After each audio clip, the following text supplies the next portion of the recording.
Well, good afternoon, everybody, and a warm welcome to AEI, including to those who are obviously watching online. My name is Dalibor Rohac, or Rohac in the original Slovak, and I'm a resident scholar here at AEI. I should probably begin by offering you a piece of apologies for my, if I come across somewhat erratic or disheveled this afternoon. In October, my wife and I had a baby, and so I haven't been getting a whole lot of sleep since then. So if some of what I say doesn't make much sense, I blame the baby. But besides the baby, I also had a book that came out in October, in Defense of Globalism. And so what I would like to do is to say a few words about the book, and afterwards we'll sit down with my very distinguished panel for a conversation about some of the themes covered in the book. I don't think the panel needs a particular deal of introduction, but I'll just mention that we have Anne Applebaum, a Pulitzer Prize-winning historian and journalist, senior fellow in Johns Hopkins University. We have Ash Jain, who is a senior fellow with the Scowcroft Center for Strategy and Security at the Atlantic Council, and we also have Gabriel Schoenfeld from the Niskanen Center, who is a fellow columnist with myself at the American Interest, where we write about somewhat related topics. So when a good friend of ours learned that my wife and I were expecting, he's a congenital doomsayer, he reacted by saying that having a baby in this time and age was an act of reckless and unjustified optimism. And it did make me think somewhat about the sort of world our son will be growing up in. Because throughout most of my own life, things just kept getting better. When I was 6, I was born and brought up in Slovakia. Communism collapsed in my part of the world. The Iron Curtain, which I could see from my parents' apartment, disappeared, and since then the country has made an extraordinary amount of progress, which was not limited to Slovakia or to Central Europe. We embraced democracy and markets, joined the EU and NATO, and more broadly through what political scientists call the third wave of democratization, democratic and accountable governments seemed on the march across the world. The world has been getting more prosperous, extreme poverty has been disappearing, and so forth and so on. But then something happened. Maybe it started with the Iraq War or Katrina or the financial crisis, but as of late, I think to many observers, things seem not to be progressing. Things seem to be spiraling out of control. Some of this sort of malaise and questioning of the central elements of the post-war international architecture and also of our domestic social contracts, I think is unavoidable. Many policies for a very long time have been on autopilot of sorts, relying on a tacit consensus between the center-left and the center-right. And probably every generation needs a debate about whether socialism is a dirty word, about whether we should ditch free trade or embrace it, about whether America needs allies or whether it can achieve its goals alone. So my book is in a way a contribution to this latest iteration of this perennial debate. I should say from the outset that I acknowledge that many criticisms of our international institutions created by the West under US leadership after the Second World War, and also of our social contract are valid, but they should not serve as a reason for a wholesale cynicism about the system as a whole, which has served us rather well. Just to illustrate that, here are some examples of how the world was. So this is Central Europe in 1989. This is Central Europe a few years ago. But here is the incidence of wars and battle-related deaths, which has been on the decline since the end of the Second World War. Here is the proportion of countries run by democratic versus autocratic governments. So, notwithstanding the recent backsliding in places like Hungary and Turkey, the world has made some amount of progress in the post-war era. Perhaps most strikingly, humankind has become much more prosperous than it used to be. So since 1950, global population increased 3 times, and over the same time, real output of the global economy has increased by more than a factor of 10. In places like Botswana or South Korea, real per capita incomes have grown 38 and 30 times, respectively. It has not been a zero-sum game. Economies have grown across advanced Western economies, including in the US. And to social scientists, it should not be a complete enigma why all of this happened. I mean, in domestic policy, we know from people like Acemoglu and Robinson that inclusive institutions, namely markets, democracy, effective social safety nets, are simply associated with better outcomes than the alternatives, better outcomes than systems organized around authoritarianism and patronage and corruption. And I think we should also know that in the realm of international and global affairs, institutions, i.e. rules of the game, are important. And those that were built after the Second World War, partly under US leadership, have worked much better than anything else we've seen in the past. Now, there were, I suppose, 2 basic observations that prompted me to write this book. The first one was a sort of sense of wonder at the complexity of the globalized world. So at the University of Toronto, there is this legal scholar, Gillian Hadfield, who wrote a nice book about the challenges that globalization poses to our legal orders. So she says that in the past, most firms, most corporations operated as boxes. They were sort of confined to the territory of one country. They would purchase inputs, transform them into final products, and sell them on. At most, they would have subsidiaries in other countries where they would market their products.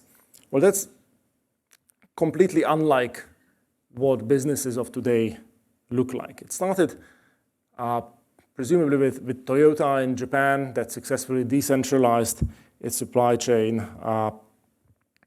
And as a result, corporate operations have become much more decentralized, spanning across borders and involving hundreds of firms. So today, the production of Boeing's Dreamliner involves a network of over 1,000 suppliers. General Electric operates in 170 countries. Supply and assembly of Apple products occurs in over 30 countries. And what is happening is that instead of micromanaging every step of the production process through one corporate entity, through one sort of center of decision-making, we've created, or the world has created, a system in which there are hundreds, thousands, millions of actors making independent, autonomous production decisions. And if you then add things like the internet to the mix, the fact that there is a whole lot of economic activity that does not really involve tangible products or things being sort of transacted, and that also has very little regard for national borders, you end up with economic relationships in this global economy that are as difficult to nail down as jelly. That's what Gillian Hadfield says. And this complexity and depth of economic integration that we've seen is really one of the main drivers of our prosperity. I think that's something that most economists would agree on. At the same time, an integrated global economy clearly raises a new and distinct set of policy challenges from one that was populated by these self-contained national economies with corporate boxes working inside of those. In an integrated global economy, rules and regulations adopted in one country will have effects in other countries as well. I think we've learned that in Europe from the banking crisis in Iceland and from many other examples. Carbon emissions in one country will affect outcomes in other countries. I think what that means is that the significance of what we would call national sovereignty has also changed dramatically as a result. since the time when we had these simpler forms of economic organization existing mostly within the confines of national territories. And you see that with Brexit, these efforts to retake control and repatriate decision-making authority might actually end up leading to the very opposite. It might lead to less control that British electorate and British political class will have over rules that will continue to bind British businesses and the UK. That's not some nefarious conspiracy, but it's a result of the fact that there are gains to economic integration which will be undone if you repatriate control. Now, the second starting point for this book was the realization that there are actually intellectual traditions on the political right, which, unlike the current resurgence of nationalism or of national conservatism, if you want to call it that way, actually recognize that international institutions are not some artificial top-down impositions by an obscure cosmopolitan elite, but rather responses to real policy challenges. That, in other words, the nation state is not the end point of history. One such tradition is personalism, associated with Christian democratic thought, figures like Mounier and Denis de Rougemont. There's also a distinct classical liberal tradition that goes back to the Lippmann colloquium of 1938, with figures like Ludwig von Mises, who argued in favor of an international federation being created in Europe, or Friedrich von Hayek, who argued that a sort of abrogation of national sovereignties would be the sort of logical extension of the classical liberal free market agenda, or Wilhelm Röpke, who was one of the sort of classical liberal voices in the post-war debates about the European project. And I worry that many on the center-right, especially in the English-speaking world, have sort of abandoned these insights. I have instead embraced what strikes me as rather naive view of the nation state, exemplified, for example, by Yoram Hazony's influential book, The Virtues of Nationalism, which treats nation states and political nations as some basic primitive facts of human history. In reality, throughout Europe's existence, since the fall of the Roman Empire, the continent sought in various forms to reconcile unity and diversity through various federalist projects. And I discuss in the book episodes like the Holy Roman Empire, which lasted for over 1,000 years. I talk about the Hanseatic League and many other forms of governance. Seen through that prism, the nation state is a recent creation. It's not an organic extension of pre-existing family or tribal identities. It's a result of sometimes very violent efforts at political homogenization, which have been met with mixed success.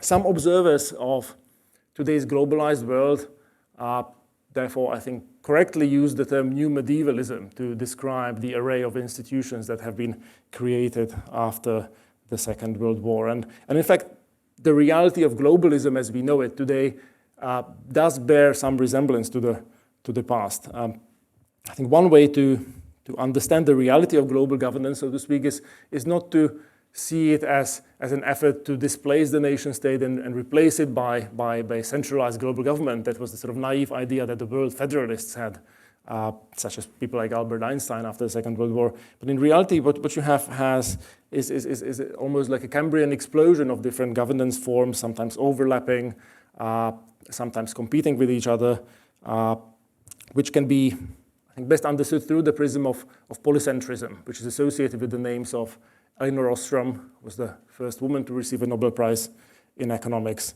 and also her husband Vincent, who was a scholar of American federalism. So Ostrom originally built her career around case studies of bottom-up polycentric governance, of local irrigation systems, fisheries, other common pool resources. But she understood that the logic of her arguments actually extended to international problems as well, despite what she called vast differences in the scale involved in local and global commons. Likewise, her husband, Vincent, saw international cooperation in a way, especially cooperation between free societies, as an extension of polycentric governance that exists within societies, and therefore nation states should not be regarded as the ultimate achievement, in a way, in the organization of human societies. Now, the Ostroms, together through these careful case studies, identified a variety of design principles that enable governance arrangements to be successful. So they say that for a polycentric governance arrangement to be successful, it has to have a limited mandate, which I think contrasts with some of the attributes of political projects like the EU or perhaps even of the United Nations. It needs to have mechanisms that help exclude non-cooperative actors.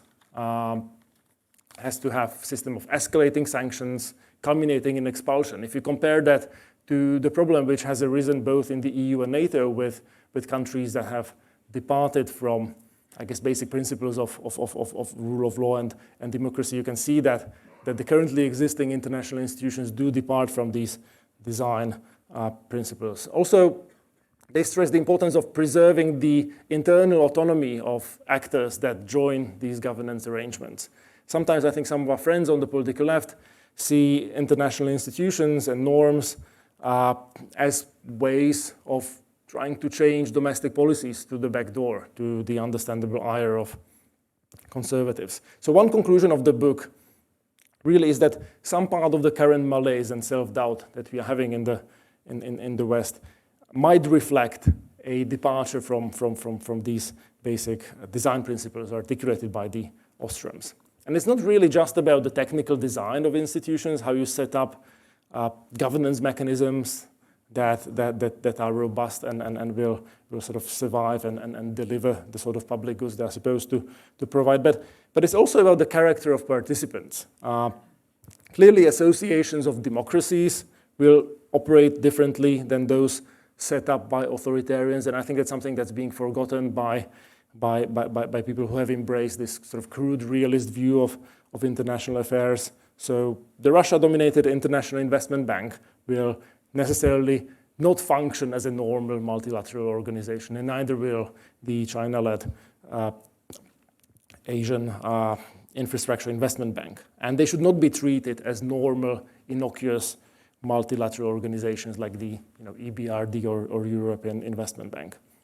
So to wrap up, the agenda that I'm trying to pursue in this book is really to find an alternative both to the utopian progressivism of those who hope for the end of the nation state, and also to the nationalist temptation that seems to have captured growing segments on the conservative right. I think there is a lot to improve in the existing international architecture, but by and large, the system that exists has served us incredibly well. It has helped make the world peaceful, prosperous, democratic, and used to be one of the defining features of sort of conservative thought to approach wholesale changes to systems that, broadly speaking, work well with utmost prudence and caution. And I think we have to relearn that prudence in the 21st century. So that's why I make no apologies for calling myself a globalist, and that's why I encourage you all to buy a copy of my book, In Defense of Globalism, which I'm sure would make a perfect holiday gift for you and your family. On that note, I thank you.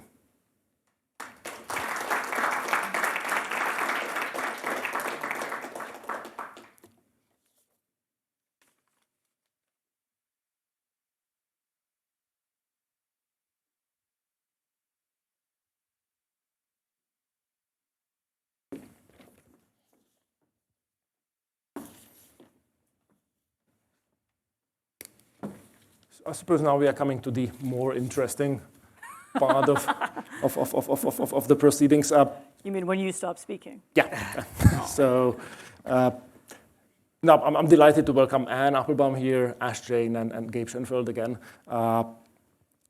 I would like to probably start with Anne, if I may. So you've been a very vocal critic of President Trump's not very subtle approach to US-led alliances, international cooperation, multilateralism. And that's something I'm trying to push against in my book as well. But clearly his political success, similarly to the success of the Leave side in the Brexit debate, must reflect something that runs deeper in our societies. It's not just his sort of sheer genius that has sort of moved us in this direction. There clearly are things that have been happening to which these new movements, this sort of revolt against the globalized world response. And so I wonder what those things are and how we should tackle them. So that's, first of all, that's a great question, and thank you for your presentation. It's a really good idea to remember to start, starting this conversation, from the point of view that these are conservative, arguments rooted deep in our sense of national identity and who we are as democratic states is really, really important. The only thing before I answer your question, I would say the only comment I had about your remarks is that I think in many ways the best arguments for international institutions, at least as they've existed since the Second World War, and in particular as they've existed since 1989 and 1990, is the part of the world that you come from and that I live in, which is Central Europe, which has been the amazing beneficiary, the lucky beneficiary of being able to join first NATO and then the European Union, the process of which, and in the process of joining those institutions, this is essentially how that part of the world democratized, and how it began to integrate. And we can talk about this a little bit more if you want later, but the story of that integration process is one of, with some hiccups, pretty amazing success, and across, certainly the country I know best in Poland, which is Poland, across the board growth in all economic classes and across the board raising of prosperity of everybody who was lucky enough to join, and there's a big contrast between those who could join those institutions and those who didn't. There's this sort of palpable sense, like around the 30th anniversary of the fall of the wall, that something has gone wrong. And people have been sort of asking questions about, like, if we only had pursued different strategies in the 1990s. So it's first of all important to remember that at the time there weren't other strategies. There wasn't a third way alternative between communism and capitalism that could have been imposed and created, and those who tried to do that failed. There was nobody who succeeded in doing that, or even in articulating what exactly that was, except for social democracy, which is already what you have in Europe anyway, and that's what people were trying to achieve. But I think that there are things that are wrong is also without question. And in any major social change, I'd give you three answers. In many major social changes, there are winners and losers. I would argue that in the social changes of the last several decades, we've had, you can point to more winners than losers, but it's also true that the people who felt dislodged or who felt misplaced by changes in their own economies and in the global economy were probably not adequately compensated, and also not taken. Their concerns and views weren't enough taken into consideration. And this is not only, by the way, an economic argument. It's not just that they earned less money or became less prosperous. It's also that something like the distribution of respect changed, and so people who, you see it most obvious in the communist world, where the working class had a certain status and respect, which over time they lost and were replaced, by entrepreneurs and other kinds, people who were successful in the new system. And I think that change wasn't acknowledged or dealt with or compensated or thought about, and that's one of them. The second thing I would say is that the feeling that people have now in a lot of countries, not just the West, but all over the world, of loss of control, that our politicians, the decisions made by our politicians don't matter anymore. that a decision made by someone in Shanghai can close a factory in my town, that a decision made in Washington or Brussels will affect my shop, that things are spinning beyond our ability to, that there's that there are these very rapid technological and technological changes happening, which nobody seems to know where they're going. The nature of work is changing very rapidly, and our politicians are not able to catch up with it or control it, I think is also hugely important in shattering people's confidence. I mean, immigration is also important, partly in some cases in reality, but also in some places as a symptom of this change, And the people who've successfully used immigration slogans to build populist arguments, for example, in Britain or even in Hungary, in Hungary, a country that doesn't have any immigrants, have used it as they're coming in, we can't stop them, we need control. And this idea that the government is there to control the border, to protect us, to kind of keep out the outside world, I think has a deeper appeal. It's not just racism. It's also, or just not liking immigrants, or just economic competition from immigrants. It's also the sense that our politicians and our political system have lost control, and we need to reestablish it. And that's why the Brexit slogan of "Take back control" was so remarkably successful. And so I would say that, and then I would say the third thing that we always hugely underestimate, and I still can't get most people I know to care about it as much as they should, is this massive change in the way that we get and process political information. And it's partly to do with the rise of social media. It's also to do with the deterioration of so-called mainstream media, the rise of 24-hour news, the rise of kind of politics as entertainment. The fact that if you read news on your phone, you can see an advertisement for shoes, and then you can see something about a fire in, Tokyo, and then you can see something about, welfare reform, and they all seem kind of equally equal and, of equal importance. And the way in which people have begun to see politics as something other, it's some other thing that happens online. It's nothing to do with them or their concerns. I think and added to that, the way in which social media helps increase and deepen polarization, divisions in society, and therefore also the sense that this mainstream politics somehow belongs to the other side. It's democratic institutions, courts, the state. This is something that's been somehow captured by the other tribe, and this is the third really important reason why, that you can point to it. So I would say those three just to start with.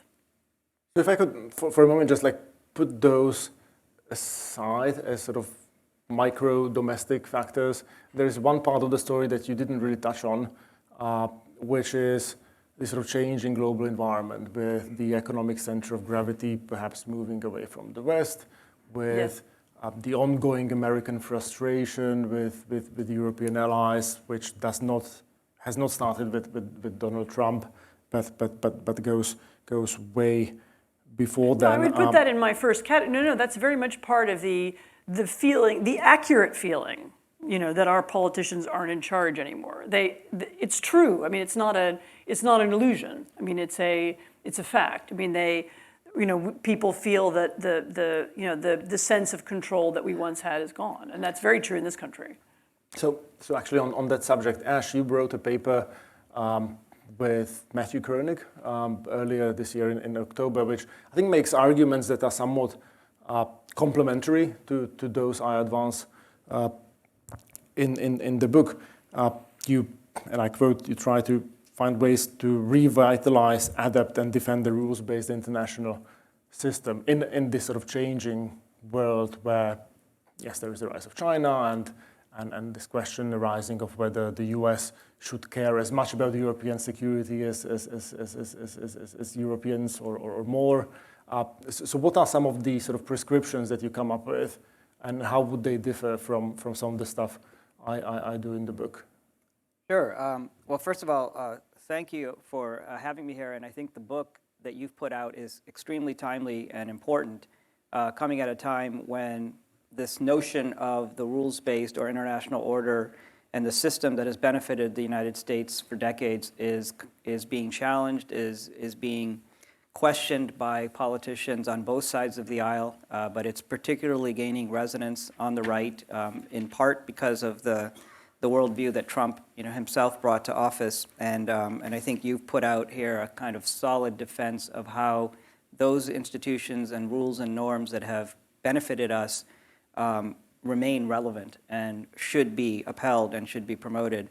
But what we need to figure out are ways of communicating those benefits and articulating them, articulating what those are to a population that is either largely is uninformed, is just not focused on the fact that there is a kind of global system that helps get them the products and goods and the services and kind of fuels prosperity and jobs, and that otherwise sees a lot of these kind of trends that Anne was talking about in a negative light, and the fact that we have a political leadership now that is making the case against globalism makes, I think, this kind of work even more timely.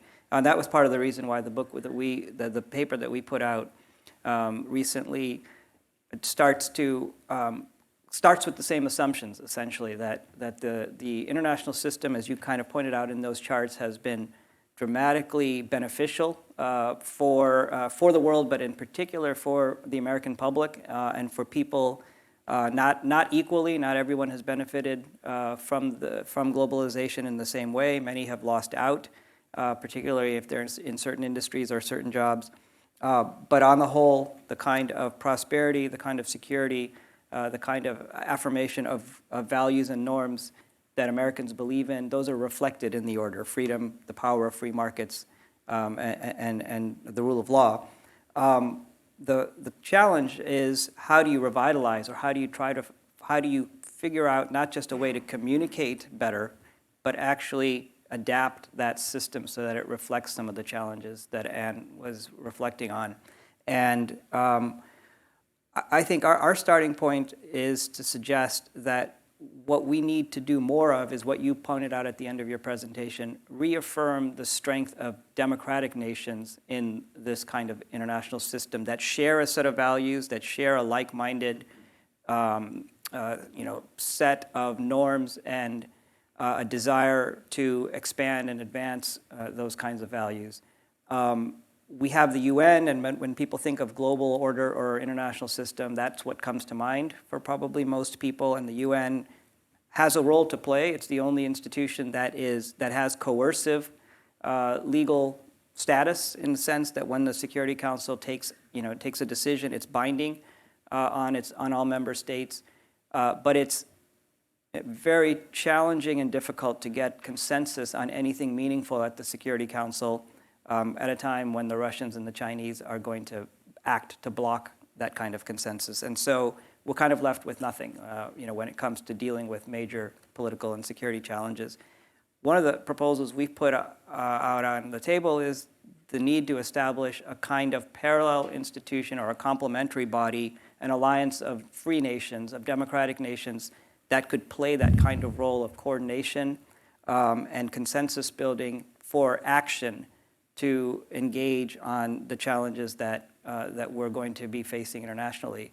The rules and norms aren't self-executing, and so the idea that we can just rely on the existing framework, which increasingly is not serving us well, is short-sighted. So at least at some level, there's a need to think more creatively and innovatively about filling those institutional gaps. And then last, I would say that we can't ignore the kinds of perceptions that people across the country and across all societies, democratic societies, have about the failures of the international system. It's not just a perception problem. We need to delve more clearly into the questions of job insecurity and wage stagnation that have affected people. These are domestic political challenges, and so for foreign policy analysts to begin to sort of put our arms around those issues, it's challenging, but they're real and they need to be high on the agenda. Migration is another one where people are feeling that their identities are at stake because there's no kind of dialogue or consensus around what does it mean to be, an American or a Frenchman or or other others that where the concept of identity was rooted in a certain sense of what that nationality meant. I think it's ripe to have that kind of conversation, and address these issues head on rather than sweeping them under the rug. I'm not sure if this is a reflection of sort of Washington groupthink, but when I read your paper, I found myself nodding quite a lot. We at the AEI had a project jointly with the Center for American Progress, which tried to address and tackle some of the same questions and the sort of consensus recommendations that we've come up with. People from the center left, center right have been, I think, in many respects quite similar, especially in emphasizing the importance of trying to rebuild the international system in a way that sort of gives a premium to being a democracy and being a well-governed society in terms of trade relations, in terms of all sorts of sort of engagement, so that it is really a prized club that comes with tangible benefits, and one that also becomes a two-way street in which these countries can't just take it for granted that they are part of the club. And I think that's so that's one of the arguments I make in the book, that these clubs like the EU and NATO have really encouraged sort of complacency and institutional decay. And we see that with Hungary and Poland and the sort of inability of these organizations to address because they're confederations and not federations. They're not real federations. That's and confederations have historically all fallen apart. Yeah, including that was why the U.S. eventually wrote its constitution. But I think part of the challenge is the unaddressed challenge is when that's exactly right, that the EU, NATO have established certain standards for membership and criteria for inclusion, and those kinds of standards have driven a lot of the politics in these countries to achieve the norms that are required to be invited to join an institution like the European Union. Two things on that. There isn't anything like that at the international level. Kind of an incentive structure built around certain benefits that would accrue from being part of a bigger club. And second, the challenge you're pointing to is when countries who are already members fail to adhere to those standards, what do we do? When the Turks or the Hungarians or others are acting in ways that are directly contrary to the rule of law or to some of those core values, what are the remedies? And I think that's there isn't a lot of structure built into the system already in terms of addressing those. It's going to require some hard decisions and risks of are you alienating these countries and these regimes further if you take punitive action versus trying to ensure that there's some kind of penalty for non-compliance with these kind of fundamental rules. And this is something NATO is struggling with. It's something the EU is struggling with as we speak. And the encouraging thing is that it's an ongoing conversation, and with the sort of multi-annual financial framework, which is currently being debated in the EU, I think these questions are being sort of discussed in a much more open way than they were 2 years ago. So Gabe, you were incredibly patient. I want to get to you now because you wrote a series of fascinating pieces about the rise of nationalism in conservative circles in America, not just in the sense of increasing number of people rejecting multilateralism and international cooperation, but also trying to import the sort of European ethnocentrism into a country which I don't think should be naturally receptive to it. So I wonder if you could say a few words about it and how that... Well, thanks very much, Dalibor, and congratulations on the book. And I was glad I had the pleasure of reviewing it for the American interest. There's a term in management science about just-in-time inventory, and I'd say your book is just in time, given the threats to the rules-based order that has kept the peace for 70 years. And that's an achievement, that's a remarkable achievement. It's one of the longest peacetime stretches in Europe. It is also a period of, as you also pointed out in your graphs, tremendous prosperity. And your book is, I think, rather more pessimistic than the presentation you gave here, because you suggest that we're in a period that's more dangerous than the interwar period. I think I quote you to that effect in my review. I'd be interested in hearing from you more about why you think that is. But one of the reasons it might be is the threat posed to the global order by the rise of nationalism around the world, and particularly here in the United States, where we have a growing body of conservative intellectuals who are in part trying to catch up with Donald Trump's populism, nationalism, and trying to graft an ideological superstructure over a political movement that has been, I think, pretty thin in the ideological sphere since Donald Trump has a hard time articulating ideas. But he has had a consistent set of ideas over a long period of time, bearing on several issues that are just very pertinent to your thesis of your book. He's opposed international trade pretty consistently, and he's opposed alliances, saying that we've been ripped off by our allies over the course of the existence of NATO and EU. He looks at the EU as even World War II, he talks about. That's right. And EU as something that was created to put America down, which is completely absurd, but nonetheless. And so we have a series of intellectual responses to that here. You mentioned Yoram Hazony's book.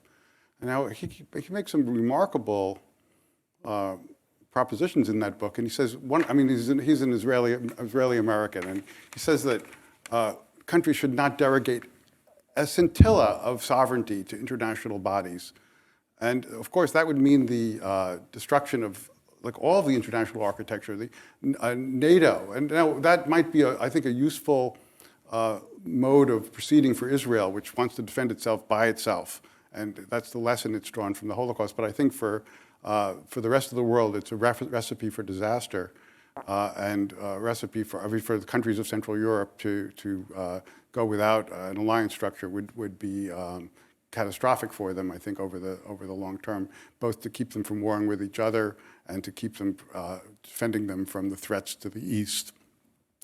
And there's also, as you noted, like a strong element of ethno-nationalism in these works. Particularly Yoram Hazony's, again, where he quotes approvingly Johann Gottfried Herder, the founder of German nationalism, who was himself a liberal in his era in the 18th century. But he quotes him to the effect that one should not have a wild mix of nationalities and peoples under one scepter, which is completely antithetical to the American idea, and also leads to, I think, a series of policies in immigration that are extremely restrictionist and kind of part of this ethnic panic that is taking place both in some quarters here and in Europe.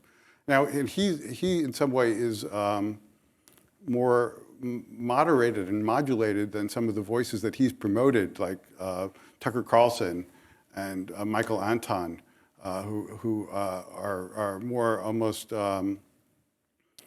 nakedly racial in their advocacy of a kind of nationalist program for the United States. Now, what the prospects of whether this will become the post-Trump Republican ideology, it's quite unclear, but that's clearly the intention of the people who are propagating these ideas, is to try and march into the future under these banners. But we'll have to see. But I think they really deserve to be combated, and your book is a very important voice in that battle.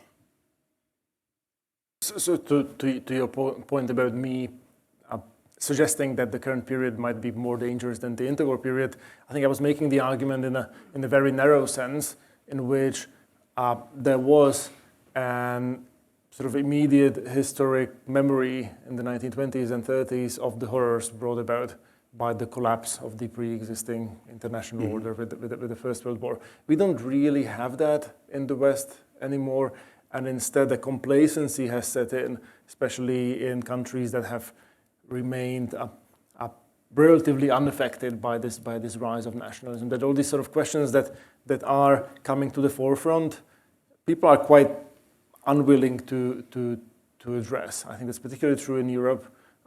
So Emmanuel Macron got a lot of bad press for suggesting that NATO was brain dead, including from my friends in Central Europe who are staunch Atlanticists.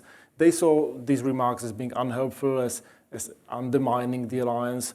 But at some level, I think we all sort of understood that he was just saying something that everybody knows is true, saying behind closed doors for a long time. So it was a sort of disruptive way of trying to force people to have this conversation that they haven't had and they don't want to have. And so even if things sort of go back to normal after next year's election, I think it's quite possible, as you said, that sort of divide between nationalism and globalism will continue to define political debates in the West, and therefore we will never be able to take for granted this sort of institutional infrastructure to the same extent we were taking it for granted before. And I think that's a recipe for a less stable world in which we have to just plan for all sorts of contingencies. Or isn't it? No, I would agree. I mean, I would make some distinctions between international institutions.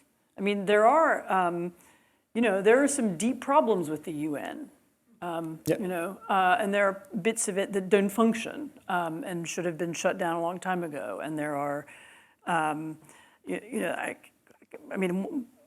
one almost wants to go institution by institution and make sure we still need them and they're still working the way they're supposed to work. The reason why I was talking about the EU and NATO is that those are two international organizations that are explicitly, meant to be, at least in theory, about democracy and the defense of democracy, and for that reason, we should be working hard to make those survive. There may be others that we don't need anymore, or they aren't functioning anymore. We need to rethink them. And so one of the things I think is really important is not to automatically assume that because all these things exist, they all need automatic defense. I mean, this is why I like the idea of arguing from first principles. Why is it that we have created these things? What were the circumstances that gave rise to them? In new circumstances, let's look at which ones are still working and which ones aren't. And that, if we weren't in the current, if we didn't have the kind of politics that we have right now, we might be doing that. I mean, but if you start from if like President Trump, you start from the instinctive dislike of foreigners and allies and foreign institutions of all kinds, then you don't help the conversation. You don't make it interesting or subtle or nuanced. And you also create a reaction against it whereby everybody says, I'm defending the UN Commission on Human Rights no matter what, even though it's, dominated by, I don't know, Saudi Arabia, and I'm making this up, and whoever else. And it's important to keep this, as much as we can, some subtleties in the argument. I would just add that one of the virtues of Dalibor's book is that he, in defending globalism, doesn't defend every global institution, and in fact points to... No, we don't need to defend every global institution. Exactly. Right. So it points to the real problems that exist across the board. The point is we live in an integrated world, okay? So, and whether we want to or not, okay? If you look at environmental change or you look at economics, whatever it is you look at, this is a fact. And that means that we have certain kinds of problems that can only be solved jointly, And so, how do we solve them? I mean, if you begin from that point of view, you very quickly get to the idea that, you see the use of these organizations, institutions, and you can also look at the achievements and successes of some of them, and argue from there. So, I think that's the best way to make the argument. And just to echo one of Gabe's points, I think is important, is that what made the system so successful was that there was a consensus politically among both, major political parties here at home around some of these key components of a rules-based or a liberal international system. Alliances and the value of alliances, had broad support, and still does on both sides of the aisle. The value of global trade and being an active player in the global economy, an open global economy, a key component of the seven decades history, and immigration, and the value of immigration and the kind of the transformative impacts that new migrants can have to our domestic, both economic and culture has been part and parcel of a bipartisan kind of support base. And on all those three issues, that kind of consensus is at risk of fracturing. And the good news is some of the polling that's come out recently, Chicago Council and the like, continues to show widespread support for some of these core issues. But you also have counter trends that are being amplified by the likes of Tucker Carlson and others who are pushing in a very different direction, and then kind of championed by the officials. I think kind of ethno-national, European, you're exactly right, it's European-style ethno-nationalism of a kind that we're not used to seeing in this country. I mean, I think it now is a permanent part of the political spectrum, and recognizing that and finding ways to argue against it, is something it should do sooner rather than later. And I also think it will outlast Donald Trump. That will outlast Donald Trump, and so will doubts about the current global economic order. I mean, by the way, the current global economic order also is not, it's not as if everything is perfect. I mean, I think there are powerful arguments to be made against international money laundering and international crime. That there's you can criticize elements of the global order that desperately need reform. And you can, again, make those arguments from conservative, from centrist, from point of view, and and ending some of those elements could be transformative.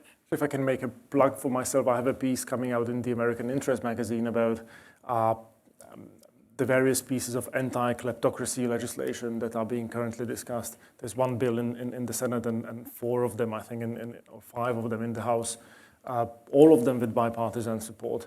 And all of them are bringing really people from the center left, center right into what is almost an implausibly constructive conversation about how to deal with these issues. So I think there are these But those, you can build a lot of consensus around that issue, and I actually don't know why the current Democratic candidates aren't doing more of that. I mean, it's absolutely, you don't find, you can build from the pretty far left to the pretty far right, right of center, you can get people to agree on those issues. I mean, it's a sort of no-brainer.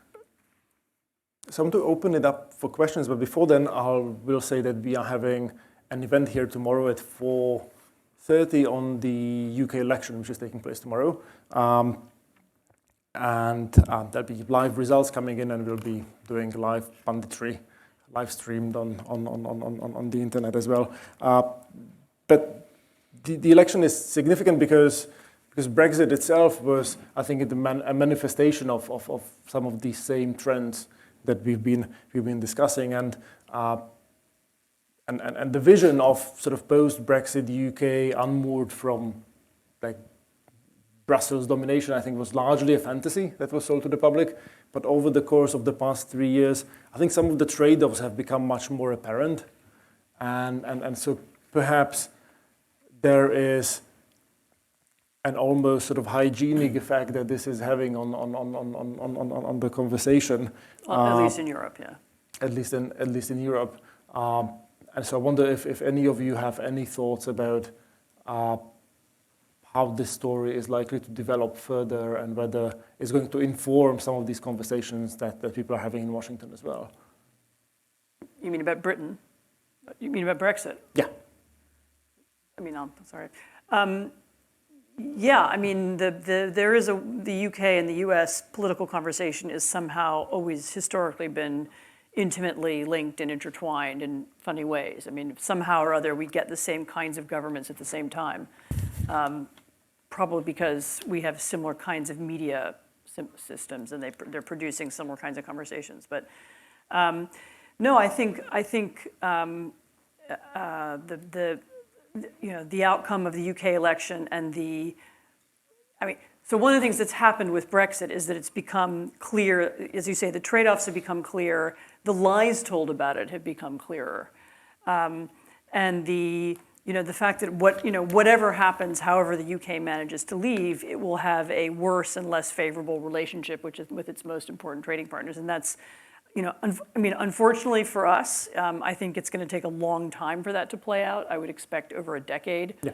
It will be clear 10 years from now rather than next month.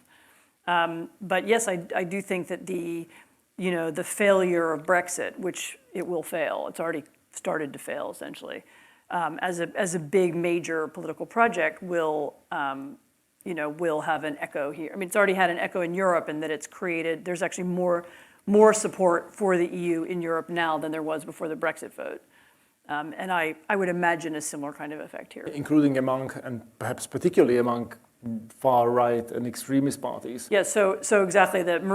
Famously Marine Le Pen's party in France, which was an anti-European, anti-NATO, anti-American, anti-everything party, is now now no longer says it's anti-European. And that was because the Brexit vote created a completely different dynamic around that issue in French politics. There's a lot of, craziness about other things in French politics, but the EU is not the focus of what people who are angry about.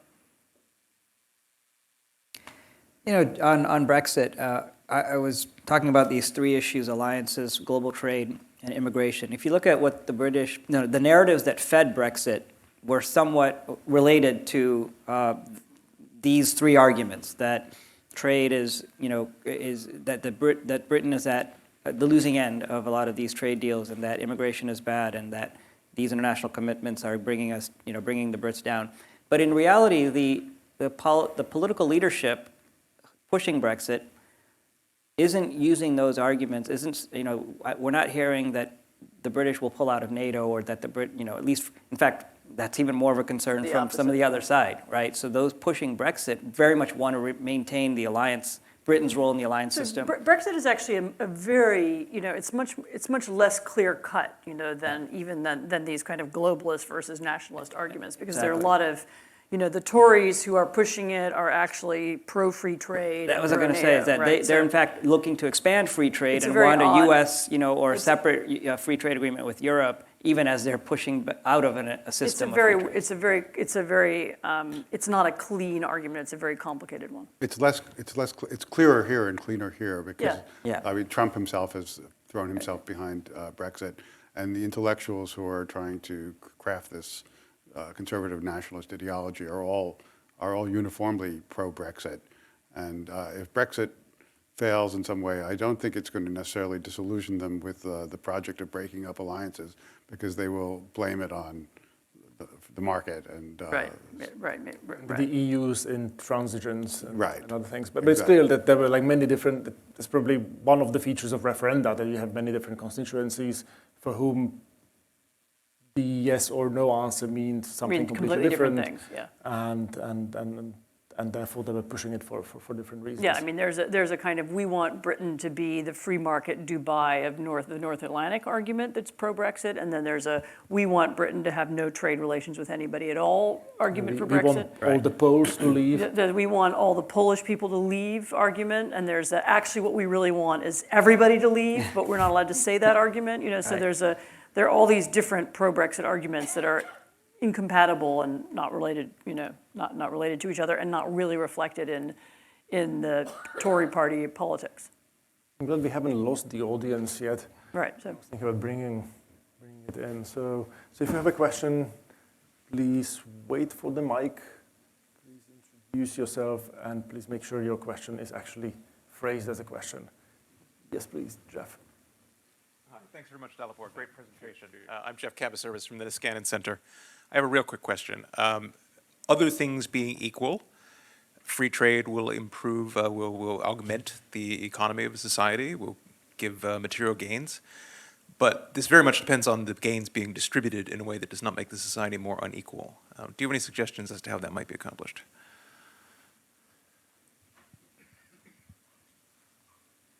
I think there's a debate to be had about sort of domestic policies, right? Like this should not be primarily a trade debate. Like yes, there are winners and losers, and there are consequences to particularly sort of discriminatory trade liberalization when you have trade agreements between countries as opposed to a sort of multilateral WTO-led effort.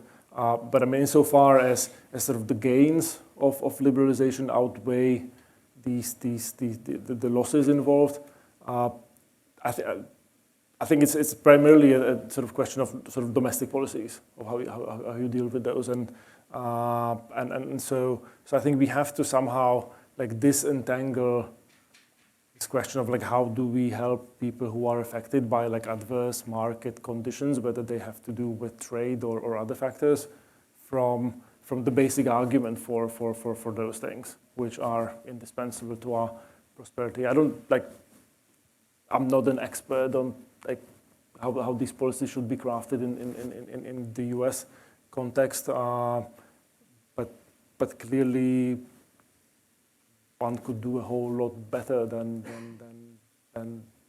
this has been approached, both from sort of the Republican and Democratic. Well, it's also true, isn't it, that it's not so much trade, but automation that is creating the winners and losers, and what to do about that is also rather elusive. It's hard to craft solutions that slow. You don't want to craft solutions that slow the march of technology and productivity and efficiency, and it's one of those conundrums that all democratic countries have to wrestle with. I'm not an expert on economic inequality, but sorry. I'm against it.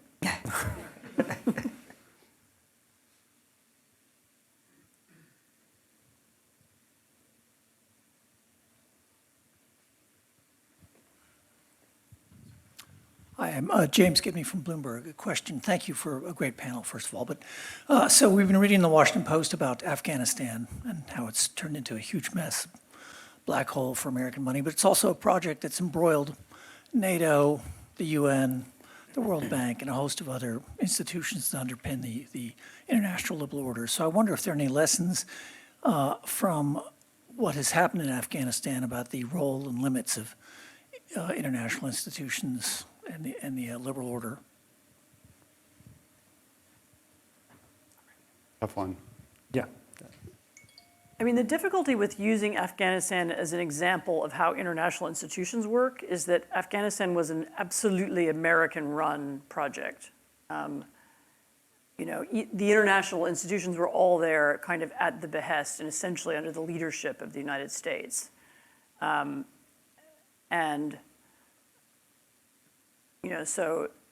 So one would have to begin with the question, was that a good model? Which, I mean, not that there was an alternative. There wasn't going to be another. There wasn't going to be another country in charge of or interested in fixing Afghanistan. But I'm not sure. That the World Bank was there because the United States wanted it to be there, and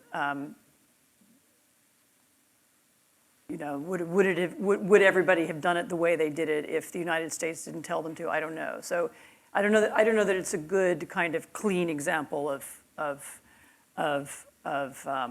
what went wrong. I mean, also, which institutions do you mean? Do you mean the whole conversation about whether the World Bank and the IMF have the right idea about what they should be doing in places like Afghanistan is a separate one from the question of whether the US-led NATO coalition worked in Afghanistan. I mean, it seems to me you would need a kind of different set of answers. I mean, I don't think I can give you right now one analysis. I mean, the main problem in Afghanistan that, to my mind, I was there once, was that there was it was reflected, it was reflected in the Washington Post reporting. There was one of the most striking memories I had of being there was being on an Air Force base that had been reconstructed by the U.S. Army, the U.S. military rather, and they were rebuilding an Air Force base and they were training Afghan pilots, and we were driving around, and I noticed some sort of what looked like ruins. And I said, oh, what's that? And the guy who was driving me around said, oh, those are the ruins of the old Soviet air base that used to be here. And I was, oh, God, I thought, you know. And I said, what do you know about this Soviet air base and how it operated? No, you know, nothing. And I was, the number of people who had created this is right outside Kabul, who had created bases there and tried to run the country there, and for a variety of reasons have failed there, goes back several more occupations. I mean, you can go back to the British, earlier, and it seems to me that no lessons were ever learned, or there's a sense always that we can do something that nobody else has ever, even though it's failed umpteen times. We're not going to bother to learn why it didn't work in the past. This is a country that is divided. In essence, each valley is its own little independent political system, divided by these very high walls of mountains. And it's been very difficult to control or unite as a single place, for several hundred years. I mean, it has worked briefly at certain moments. And there was a lot of hubris about what we as the United States could be able to do there quickly. And then, as you know, we took our eye off the ball for a long time, and we're in Iraq instead. And that's another explanation. But I think it's a place you should look at as a question of why a U.S.-led project went wrong, rather than why international institutions went wrong. That's just my view. I mean, I guess as a kind of a counterpoint to that, the U.S., the international liberal order is a U.S.-led project and has been since its inception. So I think, yes, Afghanistan, the commitment in Afghanistan wouldn't have happened if the U.S. didn't lead it. But you could say that about various, aspects of the creation of this rules-based order. It's been driven by the power and influence of the United States. And I think Afghanistan is a very pertinent topic for considering for considering the success or failure of this liberal international order project, one of many, but an important one. The other side of the argument, the kind of restraint school, the Quincy Institute and others are pushing this idea of forever wars as a way of essentially pulling back out of this commitment to an international rules-based system. By highlighting what went wrong in places like Afghanistan and Iraq, and certainly a lot went wrong. The commitments of resources, of lives, of just political focus has been immense.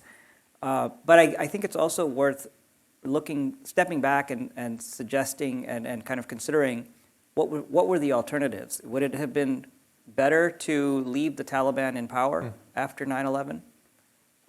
If not, and if the goal was to install or bring to fruition a government that was more reflective of liberal norms and values, should it have been done a different way? Were there lessons that we didn't take into account and didn't learn? And what were those, and how can they be applied? Or was it just a futile effort to begin with? It's all those questions wrapped into this equation, and the same can be said about Iraq. Should we have left Saddam Hussein in power? Forget about all the public relations arguments that went into it. The fundamental question is the world better off with Saddam Hussein in power? Is Iraq better off? Out of power or not? And these are the kinds of issues. The liberal order doesn't mean forever wars. It doesn't mean military commitments and regime change. This is a kind of false narrative portrayal that has been, I think, argued that if we're going to sustain this alliance system, that means we're committing ourselves to wars and military conflicts. But the other side of that is we need to consider when is intervention appropriate, and what forms should that take, and how do we do it in a way that's effective. These challenges and crises aren't going to go away. They're going to get worse. We've also had, forever wars. We've had a military commitment to Germany, Exactly. for, what is it, seven decades? Which everybody thinks is a fantastic success, and somehow nobody complains. It's a... and Korea for 6 decades. Exactly. So we have some other very, very long-term military commitments that are going very well and have enhanced the prosperity of those countries and enhanced the prosperity of our country. And so you can, the project would have to, if you're talking about which of these military commitments work and which doesn't, you have to remember there have been some big successes as well. Bill Goldstein coined the term forever ceasefires. And there are situations like Germany, Japan, Korea, or the Balkans after the 1990s, or indeed northern Syria for many years, where a modest American presence has kept some sort of political balance in place that overall worked quite well for us. And in some cases at fairly low cost to us, yeah. Relatively low cost. So yes, we can, like America can afford to have 1,000 troops in northern Syria for the next 50 years, if need be, if that prevents the sort of catastrophes that are likely to unfold there.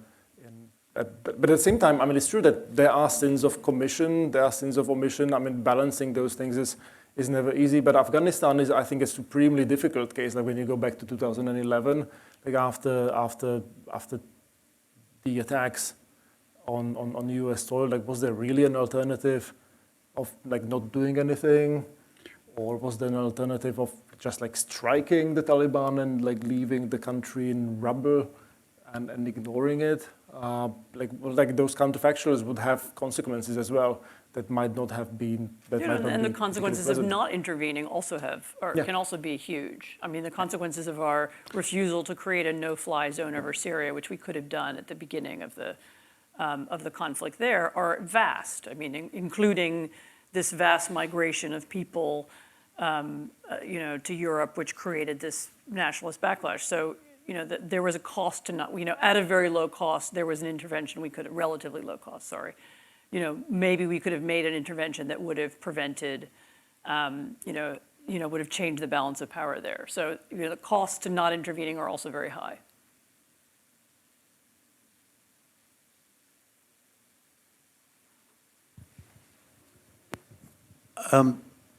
I wonder if the panel could comment on this slightly broader question.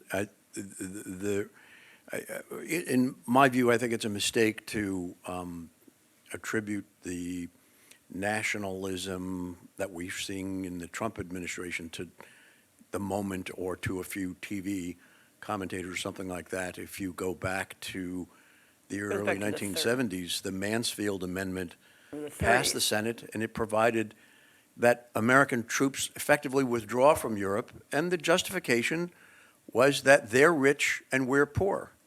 The Nixon doctrine was Asian boys should be fighting Asian wars. It didn't happen, but that was the Nixon doctrine, because they're rich, we're poor. So the subtext of they're rich, we're poor, we can't afford to defend everybody has been around for 50 years at least, and you can find roots of it back to the 30s or 20s if you want. It also happens to be probably the single thing that unites the Libertarian Party with the Green Party. So I think to attribute it to a few TV commentators or the sitting president, I think is a mistake. It's based on this notion: you're rich, we're poor. You have free health care, we don't. You have free education, we don't. You retire at the age of 60, we retire at the age of 70. We can't afford to do everything for you, and then there are politicians who take advantage of that. But so I wonder if any of you could comment on this subtext, which has been around for a long time, and both liberal and conservative quarters, and how do you see this playing out as we go forward? Thanks. If I might, I agree with the question. I agree with the premises of the question that this is an old tradition. It goes back to the 30s. It might even say it goes back to the 19th century and the Jackson administration. But what's new is that, I mean, the cases you mentioned and the various examples you mentioned are on the side in a way, because the nationalists and the nationalist populists have never really captured the presidency in the way that they have now. And so it's all, greatly amplified. So the commentators are playing to a political movement that is quite broad and now well established with roots. So I think there is something markedly different in the current moment from those past instances that you refer to. No, I would just agree. I mean, I think I've even written this column. You're absolutely right. This goes all the way through American history from the very beginning. You know, there were the founding fathers. Some of them didn't want us involved in foreign wars and so on. It's been repeated over many years, and it was very strong in the interwar period. It was one of the reasons why we didn't join the League of Nations, for example. So this is a long-standing piece of, element of American politics. It's been there for decades. It was kind of blown out of the water by World War II and by the experience of that. And that was why the isolationists of that era lost power and lost influence. And I agree with you. And this is why I think I said before, this is a part of the American political spectrum that is now back. It's going to be permanent. Even if it wasn't as loud before 2016, it's going to be now that they've had somebody in the White House and they have a cohort of Republican, congressmen around it, and they have, as you say, influential political commentators and, kind of television rabble-rousers who now support it. So yes, I think it's going to be a big piece of U.S. politics and a part of the political spectrum going forward. And I've had this argument with a lot of there's an attitude in Europe where people are so desperate for sort of things to go back to normal after Trump leaves, whenever that is. And they all want to know, what will happen after that. And the answer is maybe we'll get another version of this. I mean, there's a left-wing version of it that's available, as we all know. There are other people inside the Republican Party who will pick it up, and it may well be now a permanent, piece of U.S. politics, which is all the more reason why people who want to defend, some elements of, by the way, I would say internationalism rather than globalism, because the word globalism comes from the right, actually. But people who want to defend some element of that need to sharpen up their arguments and not be complacent. I mean, it is not guaranteed that the United States will remain a part of the international system at all. I mean, it's very possible that we won't.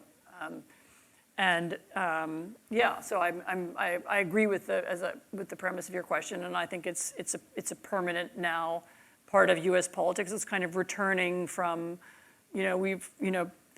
as white supremacism has come back from the 1920s and 30s, this has come back as well. I'll just add one thing. I agree that this phenomenon, these counter trends have been there for throughout the 7 decades history of America's leadership in the world. And if you remember, even some of these major trade votes in Congress would always come down to, how many Democratic members of Congress would get a pass to vote no against NAFTA or whatever, because they were concerned about how their constituents, would react, and it would, pass by just the margin necessary. But what's changing is that one party now is becoming, I think, because we have an administration in power that's pushing back on multiple fronts of this order, you have a party also that's shifting its views, whereas before you would have, leaders on both sides of the aisle pushing back against these counter trends. And now that's in doubt. I won't say it's gone yet. I think the Republican Party is still figuring out where it's going to land on these issues, but there's a lot of pressure to kind of orient its political ideology with the other side, with the kind of the counter trend. I mean, one danger, I think, that is involved in the present moment is in the past, these questions, the way they were litigated was always informed by the memory of the most recent geopolitical tragedy. And we are pretty far away from the most recent one that would have affected this country. And I think that encourages complacency among people who are on the sort of internationalist we're affected side. by the memory of Iraq and Afghanistan, which are remembered as failed interventions, and that is what's coloring the current moment. But I agree with you. I mean, the memory of World War II, you're right, is now so far. But we have sort of like overlearned the Yes. memory of those most recent failures in a way that's not setting up the stage for, in a particularly constructive way. I think Clay had a question. Hey, Clay Fuller. I was one of the original Gene Kirkpatrick Fellows here at AEI, and now I'm sort of a wandering academic. Quick question. I study authoritarian regimes from a global perspective, and so I'm curious how the deeply authoritarian regimes, the China, Saudi Arabia, Iran, Venezuela, North Korea, how do they fit into globalism? and can we defend their role in globalism? If I'm going to answer that, like from the perspective of my book, I will say that first of all, we have to be clear-headed about these distinctions, that they matter. Unlike what seems to be sometimes suggested by foreign policy realists, there are fundamental differences in ways these regimes operate, including on how they behave on the international stage, and we should never we should never assume away those differences. That said, I think there is an argument, there is some virtue for some platforms for like bargaining and negotiation and engagement with these regimes. Like we can't really cut off China off global sort of supply chains, and we should not wish for the internet to become fragmented, etc.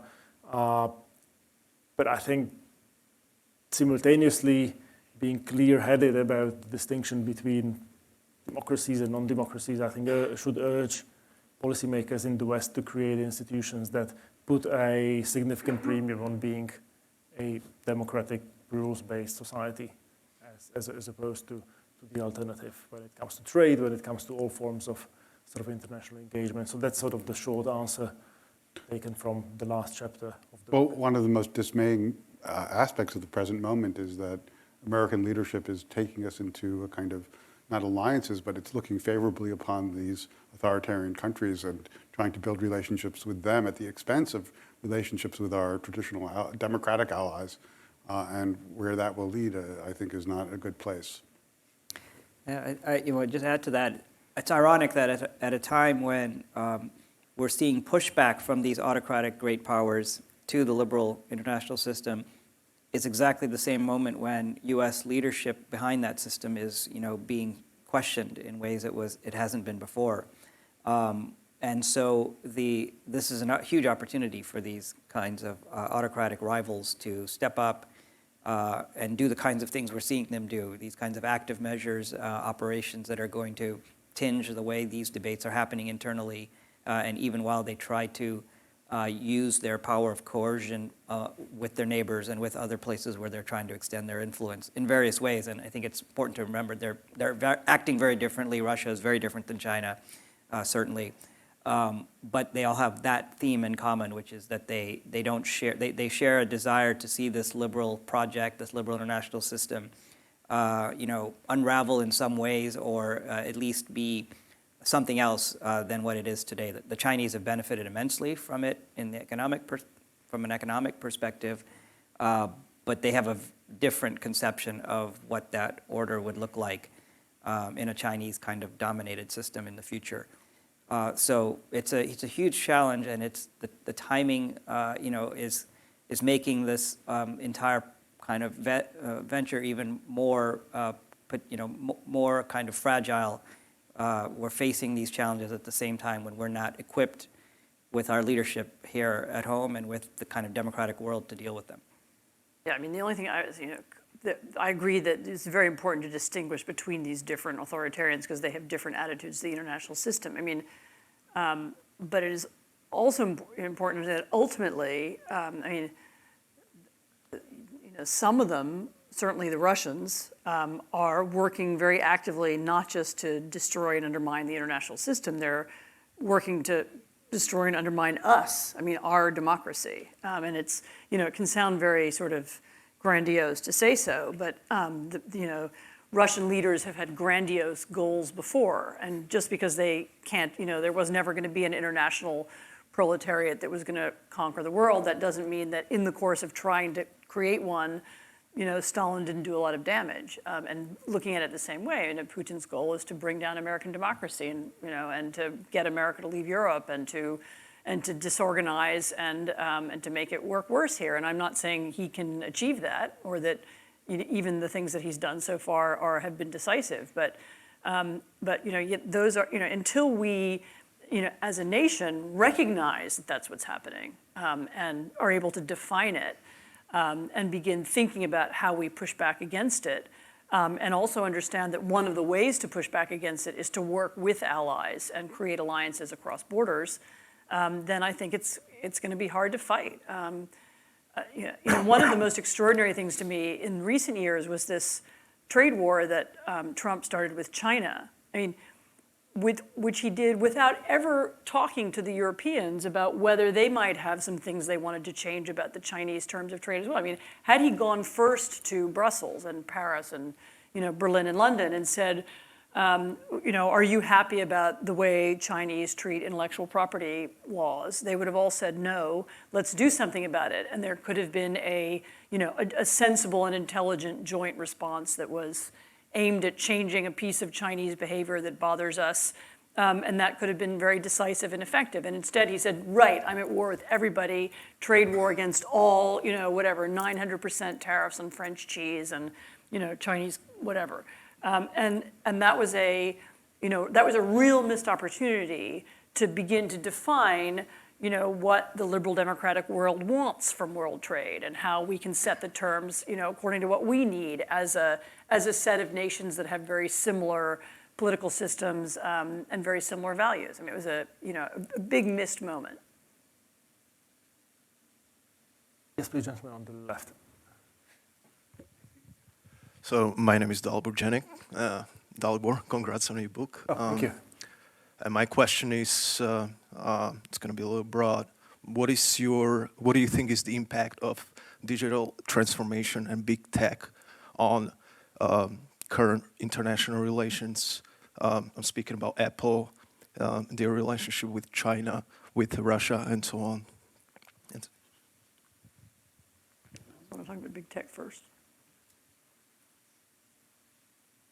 I think there's several different things that could be discussed separately from each other. One is this broader question of how we consume information and how technology has sort of eroded these traditional sources of authority that have shaped sort of nature of conversations underpinning democracies in the West.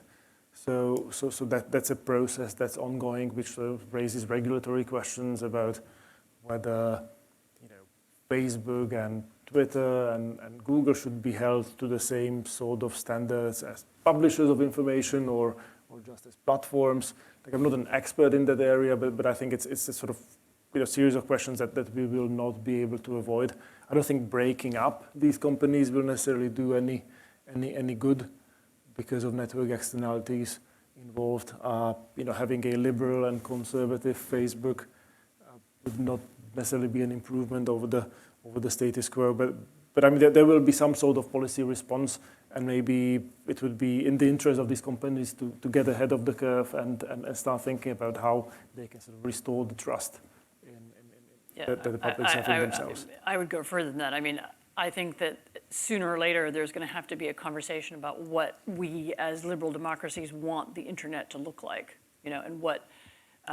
Because this idea that regulation is somehow, Facebook having a bunch of people who look at stuff and take some of it on or off the platform, that's a good way to make those kinds of decisions, I think is outrageous. I mean, essentially, we're allowing these companies to decide what people see and don't see. And sooner or later, that function has to somehow be democratized. And there are a lot of different conversations right now about how to do that, whether it's regulation, whether it's creation of an alternative forms of social media or public service social media or something like that. And public service search engines, we'll see. So I think, and that's, I mean, in a way, I think that's one of the biggest challenges. And it's, if we're going to talk about how to recreate and rethink some of these institutions, that, it seems to me, should be the main focus. And if we had a different political leadership in the U.S. right now, I think we would be doing this. There are already beginning to be people in Europe who do it. There are much better conversations there than here, and it would be it's the natural next conversation to have. I mean, there's already a Chinese internet. The Chinese have a completely sort of different set of rules for how it's governed and so on, and it's. Yet our internet, because there is effectively this division already exists, is the rules are set by 5 guys in Silicon Valley, which is not very democratic. Just very briefly on that, beyond the internet, there are a whole host of disruptive technologies that we all have been reading about that are coming on board over the next decade or more from artificial intelligence to robotics to genetic, bioengineering, et cetera. And who's going to get ahead of the curve and manage that? Is it going to be China? Right. Is it going to be the U.S. and the democratic world? And can we find a way to set those norms and then hold others to compliance? That's a huge issue. So I think that like entanglement with authoritarian regimes is a sort of separate but related part of the problem. Where like when you use your Huawei phone to unlock it, like are you maybe like providing useful data to the Chinese government to come up with like facial recognition technology that will be used to persecute people in the future. And I don't think we've sort of grappled with that very seriously. I think that's perhaps even more true in Europe than here. I know that there are other questions, and we could have this conversation for another hour or so, but I'm mindful of time. We started on time and we are going to finish on time. So thank you all for coming. I want to thank my panel of three, of Anne Applebaum, Ash Jane, and Gabe Schoenfeld for joining me. And I hope you stay in touch.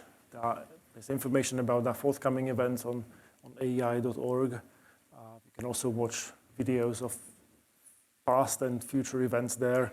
So please don't be strangers and remain in touch. Thank you. Thank you.